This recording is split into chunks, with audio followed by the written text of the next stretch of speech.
আসসালামু আলাইকুম। বিডি রমণীর রান্নাঘরে আপনাদের সবাইকে আবারও স্বাগতম। আশা করি সবাই ভালো আছেন। আজকে আমি আপনাদের জন্য নিয়ে এসেছি মজাদার এগ পাকোড়ার রেসিপি। চলুন দেখে নেই কী কী উপকরণ লাগছে মজাদার এগ পাকোড়া তৈরি করতে। প্রথমে লাগছে ডিম। আমি এখানে সিদ্ধ ডিম নিয়ে নিয়েছি 5টি। বেসন নিয়েছি 1/3 কাপ। নিয়েছি কর্নফ্লাওয়ার। এখানে আমি কর্নফ্লাওয়ার নিয়েছি 1/4 কাপ। বিট লবণটা আমি পরিবেশনের জন্য ইউজ করব। নিয়েছি 1/2 চা চামচ। গরম মশলার গুঁড়া 1/2 চা চামচ। পেঁয়াজের বাটা, একটি পেঁয়াজ বেটে নিয়েছি গোলমরিচ গুঁড়া 1/2 চা চামচ। লাল মরিচের গুঁড়া 1/2 চা চামচ। আদা রসুন পেস্ট 1 টেবিল চামচ। আর স্বাদমতো কিছুটা লবণ। চলুন দেখে নেই কিভাবে তৈরি করতে হবে মজাদার এগ পাকোড়া। প্রথমে আমি আপনাদের দেখিয়ে দিব সিদ্ধ করা ডিমগুলো কিভাবে কেটে নিতে হবে। একটি ডিম নিয়ে ছুরির সাহায্যে ডিমটিকে আমি 4 ভাগে কেটে নিব।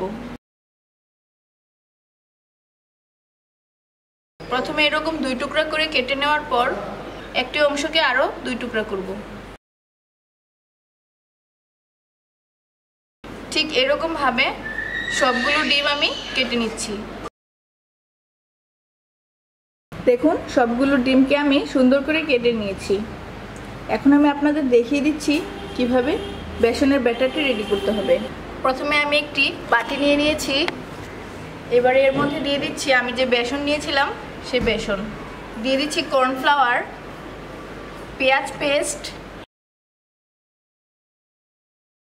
আদা রসুন পেস্ট, লাল মরিচের গুঁড়া আর গোলমরিচের গুঁড়া, স্বাদমতো লবণ, আর দিয়ে দিচ্ছি গরম মশলা গুঁড়া। এবার এই সবগুলো উপাদান একসাথে ভালোভাবে মিশিয়ে নিতে হবে। অল্প অল্প করে পানি অ্যাড করে আমি একটি ব্যাটার তৈরি করে নিচ্ছি। ব্যাটারটি আমি খুব বেশি পাতলাও করব না, আবার খুব বেশি ঘনও করব না।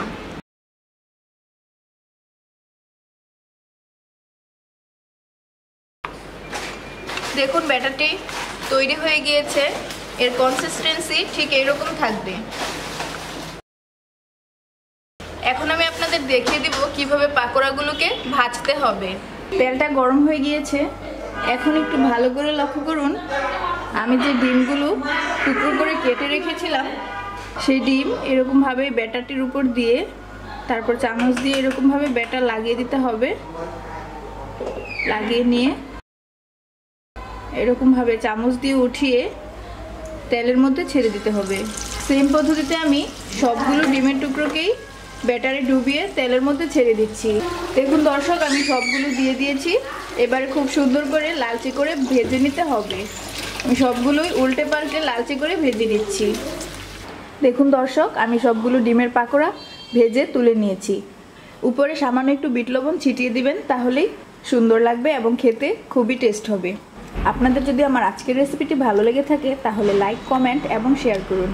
আর এরকম মজাদার খাবারের নতুন নতুন রেসিপি পেতে সাবস্ক্রাইব করে রাখুন আমাদের চ্যানেলটিকে। ধন্যবাদ সবাইকে। আজকের মতো এখানেই শেষ করছি। আগামী পর্বে দেখা হচ্ছে নতুন কোনো রেসিপি নিয়ে। সে পর্যন্ত ভালো থাকুন, সুস্থ থাকুন। আল্লাহ হাফেজ।